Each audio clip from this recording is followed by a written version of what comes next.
Fala galera, tudo bem? Sejam bem-vindos a mais uma aula aqui na LAC Concursos. Eu sou o professor João Kleber e estarei ministrando a disciplina de Informática Básica. Bom, o assunto da aula de hoje é muito bacana, porque costuma cair todo concurso, independente da carreira da qual você esteja se preparando, tá? Nós iremos abordar sobre os princípios da segurança da informação e as ferramentas que permitem te proteger. Beleza? Então, a primeira coisa que eu preciso entender quando se trata sobre este assunto é o seguinte, galera. Qual que é o objetivo da segurança da informação? Entregar a informação certa às pessoas certas no tempo certo. Traduzindo, é você manter a informação segura. E é uma coisa que você precisa entender, principalmente na hora de responder questões. O maior ativo hoje de um órgão público ou de uma empresa é informação. Então imagine só, se eu estou trabalhando, por exemplo, com carreiras bancárias, estou trabalhando, por exemplo, com um projeto que não pode ser compartilhado para ninguém. Imagine que eu esteja lá no Banco do Brasil. Se essa informação cai em mãos erradas, essa informação desse projeto pode cair para tantos outros bancos públicos, como também outros bancos, né, que sejam privados, e eles podem lançar esse projeto mais rápido, né? Consequentemente, eu vou perder todo o meu tempo e, consequentemente, vai ser um fracasso o meu projeto. Então, percebam, fiz algo bem básico, mas como também eu poderia ser chantageado dependendo da informação da qual eu estivesse por posse, tá? Então, lembre-se, não perder a informação. Quando se trata, então, sobre segurança da informação, você tem 4 princípios que é muito importante. Deixa eu pegar aqui o apagador. Aqui o nosso apagador, tá? Que é a integridade, a confidencialidade, a disponibilidade e a autenticidade. Eu desenvolvi um macete, tá? Para vocês lembrarem na hora da prova, tá bom? Então é como se você estivesse lá fazendo direito lá, que tem, se não me engano, faltou a memória, mas eu acredito que seja o direito administrativo, LIMP, né? Legalidade, pessoalidade, moralidade, publicidade e eficiência. Mas nós temos aqui a CIDA. O que é a CIDA? Confidencialidade, integridade, disponibilidade e autenticidade. Eu peguei uma aula de um outro professor, inclusive aqui na nossa instituição, na LAC, que ele utilizou para uma lei. Só que eu vou utilizar para informática. Então, disponibilidade, integridade, confidencialidade e autenticidade. Então, as duas dicas vai facilitar na hora da prova. Então, se perguntar quais são os princípios, né? Os princípios é confidencialidade, integridade, disponibilidade e a autenticidade. Então, você pode usar tanto a CIDA quanto a dica que você vai conseguir responder. Só que ele pode perguntar os princípios, como também ele pode perguntar, turma, para que serve cada princípio. E o primeiro princípio que a gente vai abordar é o princípio da confidencialidade. Professor, para que serve o princípio da confidencialidade? Como são muitas coisas, eu recomendo a gente fazer um mapa mental, conforme a gente fez nas aulas anteriores. Então, o seu mapa mental ele precisa ser aberto com a palavra privado. O que é privado? Né? Quando alguém fala assim, ó, esse arquivo aqui é privado, ou esse terreno, essa localização, né, essa casa aqui é privativa, significa que somente pessoas autorizadas vão ter acesso. Agora eu quero que vocês fiquem atentos.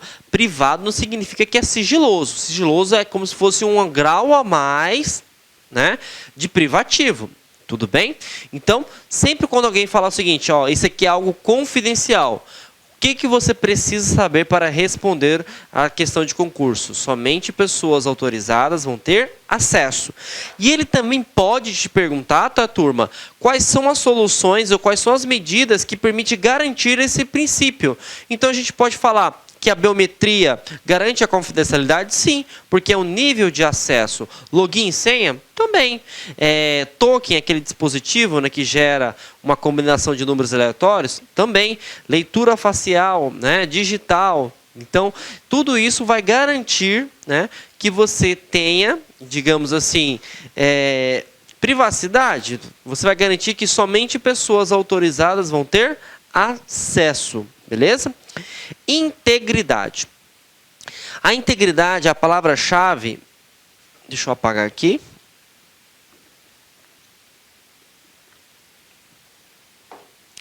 É original, tá? Então, quais são os recursos que conseguem garantir o princípio da integridade? A criptografia.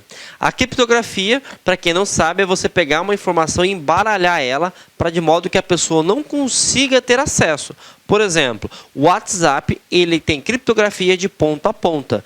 Então, as pessoas não conseguem visualizar o conteúdo que está lá dentro. Então, lógico que nós estamos garantindo que aquelas informações, somente o emissor, somente o receptor tem acesso e ela é original. Beleza? Então, o próximo princípio que a gente vai abordar é a autenticidade. Qual que é a palavra-chave, professor, para eu lembrar na hora da prova? Palavra-chave é fonte, turma. Aqui é fonte. A pessoa que te mandou o arquivo, realmente ela existe, tá? E aí nós temos o recurso de assinatura digital, né? Isso vinculado a uma pessoa física ou uma pessoa jurídica, porque você tem tanto a função de hash, como também você tem a questão de criptografia embutido lá dentro, né? Na verdade, a criptografia, você pode perceber que ela garante... 3 recursos, se você analisar muito bem mesmo, né? Porque ela garante tanto autenticidade, confidencialidade e integridade, tá bom? Porque ela permite que você crie algo na qual somente pessoas autorizadas vão ter acesso. E aí o que é importante também a gente colocar na autenticidade, por exemplo, certificado digital. Quando você acessa um site lá, por exemplo, está lá escrito lá, lacconcurso.com.br. Você pode perceber que tem um cadeadinho lá no navegador. Significa que uma terceira parte, né, uma empresa, que a gente vai ver na nossa aula de hoje, que a gente chama de autenticadores certificados, ela garante que aquele site tem boa fé, que ele é um site verídico que realmente diz quem ser e é. Tá bom? É como se fosse, para quem ficou um pouco na dúvida, ficou um pouco técnico, a figura de um cartório. O cartório, né, não é só registrar. A figura de um cartório é dar legitimidade de fé para garantir que as transações, né, sejam realmente feitas por pessoas que são cadastradas dentro daquele cartório, para acabar com a questão de estelionatário. Tudo bem? A autenticidade, falei para vocês, né, que a questão do certificado digital, a assinatura digital garante, né, esse tipo de recurso. E por último, mas não tão importante, né, o princípio da segurança da informação é a disponibilidade. Palavra-chave, professor, deixa eu apagar aqui. Consulta. Consulta. Tudo bem? Deixa eu tomar uma aguinha aqui.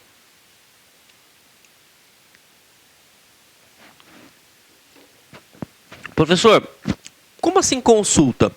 Sempre que você solicitar acesso àquela informação, ela está disponível, tá? Quais são as soluções que me garantem isso? Computação em nuvem. Por quê? Qualquer lugar, se eu coloquei o arquivo na nuvem, o cara tiver um dispositivo celular, um tablet, uma Smart TV, tá? Se ele tiver um computador, um notebook, ele vai ter acesso. Tudo bem? Outra coisa, backup. Imagine que você perdeu aquela informação e você precisa dela para ontem para montar um relatório. Se eu tenho o backup dos meus dados, eu consequentemente vou lá, retorno o backup e eu tenho acesso àquela informação que é tão importante. Então, esses são 2 recursos que você pode utilizar como solução, tá? Para manter que a informação sempre esteja disponível. Pegando no gancho também, agora me recordei, a questão de redundância também é muito importante. Para quem não sabe o que é redundância, é quando você tem 2 sinais de internet, por exemplo. Por quê? Imagine que a LAC Concursos, um link da internet na qual a gente está armazenado no nosso servidor caia. Os alunos precisam ter acesso, assim como os professores precisam ter acesso. Então, eu preciso ter, no mínimo, 2 links, porque se em caso um falhar, o outro continua. E a mesma coisa também pode ser na parte elétrica, né? Então, se acabou a energia, né, a operadora, a empresa responsável pela energia parou de funcionar, eu preciso ter um no-break. Então, esses são equipamentos que garantem que a informação sempre esteja disponível, beleza? E falamos sobre a questão dos princípios, né? Confidencialidade, integridade, disponibilidade e autenticidade. Confidencialidade, algo privado. Integridade, informação original, não foi alterada, não houve mutação. Fique atento com essa palavra, mutação. A autenticidade, eu garanto a fonte, que realmente diz ser o dono da informação. E a disponibilidade sempre está disponível. E aí, o que é engenharia social? Turma, não adianta nada, tanto é que a gente vai ver agora sobre sistemas de segurança, tá? Não adianta nada você ter antivírus, firewall, IDS, scanners, enfim, criptografia, se você não treinar, né, você não dar treinamento, capacitação ao usuário. Porque o pior elo, né, na verdade o elo mais fraco do mundo, não estou falando de sistemas do mundo, é o ser humano, porque ele trabalha com persuasão. E a engenharia social não tem nada a ver com cometer ataques, por exemplo, utilizando sistemas robustos, servidores robustos. É o ganho de confiança. Porque e é outra coisa importante, até me esqueci de citar. Deixa eu até colocar aqui um slide branco, tá? Existem dois caras que a gente chama de intruso. Nós temos o cara que é chamado de hacker. E nós temos o cara que é chamado de cracker. Pelo amor de Deus, este cara aqui não é do mal, este cara aqui é do bem. Ah, mas eu vi isso na novela, eu vi isso lá no jornal. Por isso que você está estudando aqui na LAC Concurso, porque você é diferenciado. Hacker, para quem não sabe o significado, depois você faz uma busca, é uma pessoa que tem um domínio muito grande de tecnologia, seja na parte de hardware, na parte de software, tá? E ele vai encontrar vulnerabilidades. O que são vulnerabilidades? São fraquezas. E aí ele pode fazer isso para testar um sistema, como também testar um hardware. Ele fala o seguinte, ó, eu vou lá no site da LAC e vou fazer... vou hackear o sistema da LAC, mas a ideia não é roubar dados, é falar para o professor Luiz, você está com falha assim, assim, assim, assado, então você precisa resolver. Só que, como nós trabalhamos com a pior raça do mundo, que é o ser desumano, o que aconteceu? Ele viu que ele poderia ganhar muito mais dinheiro chantageando ou pegando essas informações sigilosas de fraqueza e passando para outra. E aí sim, surge um cara chamado cracker, que age, né, de forma ilícita. Então ele utiliza todo o seu conhecimento, né, para causar danos, beleza? Então hacker do bem, é uma pessoa boa, tá? E cracker é uma pessoa má, porque ele age de forma ilícita, tá bom? Então entendemos esse conceito. Agora eu vou retornar sobre engenharia social. Um cracker, que é esse cidadão aqui, ele sempre utiliza a engenharia social. É o primeiro ataque que ele faz. Como que se dá a engenharia social, turma? Ele costuma pegar uma pessoa que tem baixo conhecimento técnico, tá? Então, normalmente a pessoa que é vinculada à área de recepção, é uma pessoa que é vinculada à parte de limpeza, né? Serviços gerais, e aí ele começa a ganhar confiança da pessoa, começa a verificar quais são os gostos das redes sociais, e aí ele tenta obter o máximo de informações possíveis para tentar descobrir o login e senha, e aí ele começa a tentar burlar o sistema dela para obter informações de outros diretores que tenham mais requisitos, né?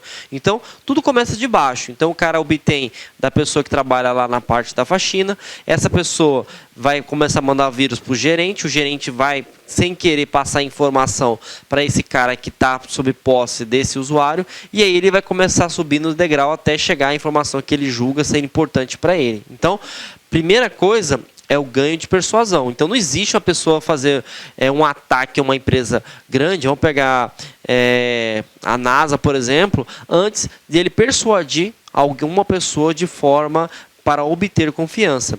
Perfeito?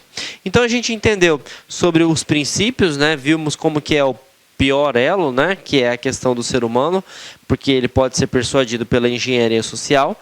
E agora chegou o momento da gente aprender como se proteger, quais são as ferramentas, né, os mecanismos que nos garante, e lembrando que não existe, tá, turma, 100% seguro, mas você consegue tentar eliminar a maior quantidade possível de risco, tá?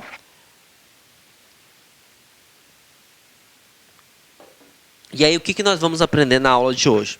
A gente vai aprender sobre antivírus, firewall, criptografia, IDS, anti-spam e certificado digital, tá? Lembrando que essas soluções, você não vai pegar e escolher uma só e colocar. Por exemplo, instalei antivírus, né, no órgão na qual eu trabalho e está tudo resolvido. Não. A segurança da informação é um conjunto de soluções que trabalham de forma integrada e juntas. Então, não existe, por exemplo, você garantir a segurança da informação somente com antivírus. Como também não é possível garantir a segurança da informação somente com o uso de firewall. Então, você precisa ter o maior número de possíveis trabalhando de forma conjunta. Então, a primeira ferramenta que a gente vai aprender é o antivírus. Para que serve o antivírus? 3 verbinhos: detectar, neutralizar e excluir pragas digitais. E quando eu falo pragas digitais, fiquem atentos, tá? Porque não existe somente vírus. Existe, na próxima aula vocês vão conhecer uma praguinha chamada worm, tá? Que é um verme. E ele tem o funcionamento diferentemente de um vírus. Então, sempre quando falar sobre questão de antivírus, lembre-se, tá? O antivírus, ele é uma ferramenta que detecta, neutraliza e exclui pragas digitais, beleza? O antivírus, turma, ele trabalha da seguinte forma. Eu vou abrir um slide aqui para explicar para vocês. A sua primeira metodologia, a gente chama de base de dados. Tá? Dentro dessa base de dados vai ter uma lista negra. Tá? E ele funciona da seguinte forma, quando nem aqueles filmes antigos, sabe as listas mais procuradas? Procura-se, paga-se, recompensa? Então o que acontece? As fabricantes de desenvolvimento de soluções para segurança, ele identifica um software que julga ser um vírus e ele cria uma identidade e ele manda, replica, né, através de uma organização para todos os outros. E aí você cria uma lista chamada blacklist, na qual tem todas as pragas digitais. Por isso que é importantíssimo que você mantenha o seu antivírus atualizado. Porque da mesma forma que todo dia nasce uma criança nova, consequentemente também nasce um vírus novo. Então manter atualizado o seu antivírus é importantíssimo. Não adianta nada você instalar um antivírus e deixar ele desatualizado. Por quê? Um vírus ele vai mudando. Assim como a gente está acompanhando a questão da pandemia, correto? Ele não está sofrendo mutações, o vírus cibernético é a mesma coisa. Então temos que ficar atento. Depois que você faz uma verificação, imagine o seguinte, ó, passei um arquivo e ele não encaixou na lista negra. Mesmo assim, o nosso antivírus, ele vai passar por uma análise. Essa análise é chamada de heurística. Nome feio, mas bem simplesinho para o conceito dele. Ele faz uma simulação. Então, ele passa com a identidade ela é verdadeira, né? E aí ele vai fazer uma simulação. Essa simulação funciona como? Vamos imaginar que o arquivo adentrou ao meu computador com a extensão .mp3. Então, significa que nós estamos falando de áudio, né? Só que, na análise heurística, foi identificado que esse arquivo não é uma extensão MP3. Ele é um exe. Professor, o que é exe? Exe nada mais é que executável. Tanto é que os executáveis são sistemas que permitem instalar outros sistemas. E ele é proibido, por exemplo, de envio de e-mail. Você não consegue enviar um executável. Ou você tem que zipar, normalmente até os zipados já estão pegando, ou você tem que compartilhar via nuvem. Ok? E aí, nessa situação, o que vai acontecer? O antivírus vai falar o seguinte: epa, esse cara aqui não é um arquivo bom, ele é um arquivo ruim. Então, move-se esse cara para um setor chamado quarentena. Tá? E aí eu vou apagar aqui, então só para vocês fizerem um mapa mental. O arquivo ele entra no meu computador. Tá? Independente se vê pendrive, via e-mail. Ele faz a verificação na base de dados ou banco de dados. Ele vai verificar se ele está na lista negra. Se ele não está na lista negra, ele vai para a análise heurística. O que se constitui a análise heurística? Ele vai fazer uma simulação, tá? Para verificar se a extensão dele realmente é correta. Se nessa simulação ele der que a identificação que ele forneceu aqui é falsa, ele fala, ó, você está me enganando. Vai para a quarentena. Beleza? E aí a quarentena, eu vou abrir agora um novo tópico, porque isso aqui é importante também. A quarentena é a mesma coisa que a prisão preventiva. Tá? O que é a prisão preventiva? O cara, quando está na prisão preventiva, ele não é definido como culpado, né? Como o próprio nome já diz, ele vai ser algo para prevenção. E na quarentena, ele vai passar um tempo lá, uns 40 dias, e ele, se nos 40 dias tiver comportamento, né, como vírus, ele é excluído de forma definitiva. Mas ele pode cair nesse caso aqui, ó, falso negativo. O que é o falso? Desculpa. Falso positivo. O que é o falso positivo? O antivírus detectou que era vírus e mandou para a quarentena. Só que nos 40 dias ele foi avaliado criteriosamente e ele não é um vírus. Tá? E aí o que acontece? Ele retorna para o local de origem. Beleza? Então, só relembrando. Blacklist, análise heurística. Se for detectado que é um vírus, vai para a quarentena. Na quarentena, se ele tiver um comportamento adequado, ele é considerado falso positivo, porque ele não é vírus. E aí ele retorna para o local de origem. Tudo bem? Existe o falso positivo, também existe uma nomenclatura chamada falso negativo. Olá, meus amigos, minhas amigas. Eu sou o professor Lac, com muito orgulho, muita satisfação.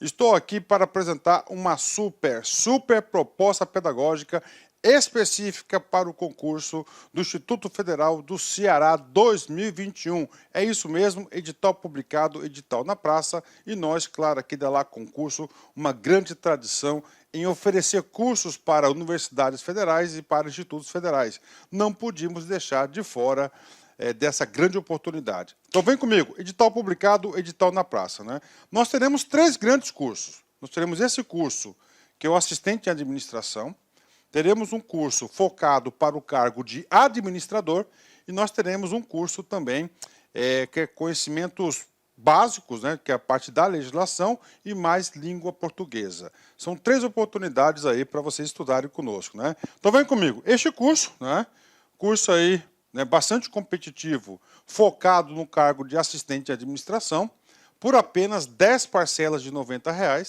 O prazo de acesso, 90 dias, e o nosso Personal Coach começa no dia 11/10. Professor, o que é o Personal Coach? Personal Coach é a nossa metodologia, que é uma metodologia baseada na administração, que é o regime de metas.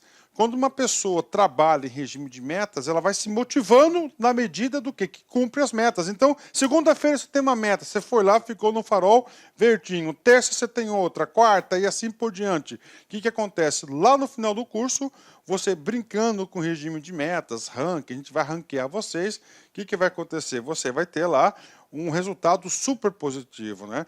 Digo para vocês, eu desconheço algum aluno nosso aqui da LAC Concursos que cumpriu 100% as nossas orientações pedagógicas que não ficou competitivo. Pode ter certeza disso. Se você cumprir nosso Personal Coach, você tem tudo para ficar competitivo. A data da prova é no dia 11/12, né? Muito curto aí, o edital aí não é muito complicado o conteúdo programático. As inscrições vão até o dia 7/10 e a banca examinadora é a banca IDECAM. Próximo cargo é o próximo curso nosso. Olha aí que barbada, 10 parcelas de R$ 15. Você vai ter língua portuguesa e mais conhecimentos gerais, que é a parte de legislação. Também, prazo de acesso 90 dias, né? E o terceiro curso nosso é o curso focado para o cargo de administrador. apenas 10 parcelas de R$40 e também tem um cargo, tem o quê? Tem um personal coach, né? Olha, eu sempre gosto de tirar um print do edital, aí edital publicado, edital na praça, dia 8 de setembro. As vagas, né? Ó, administrador, tem que ter curso superior à administração, mais registro no conselho, 2 vagas imediatas e no máximo aí nós temos aí 9 vagas aí para o quadro de reservas, né? Assistente de administração, no total 49 vagas. Ó, ensino médio profissionalizante ou médio completo, 49 vagas, né? Excelente oportunidade. Então, este concurso nós teremos no total 225, 49 vagas para provimento imediato, né? E no total 225 para ficar na fila de espera. Professor, como é que vai ocorrer essa prova, né?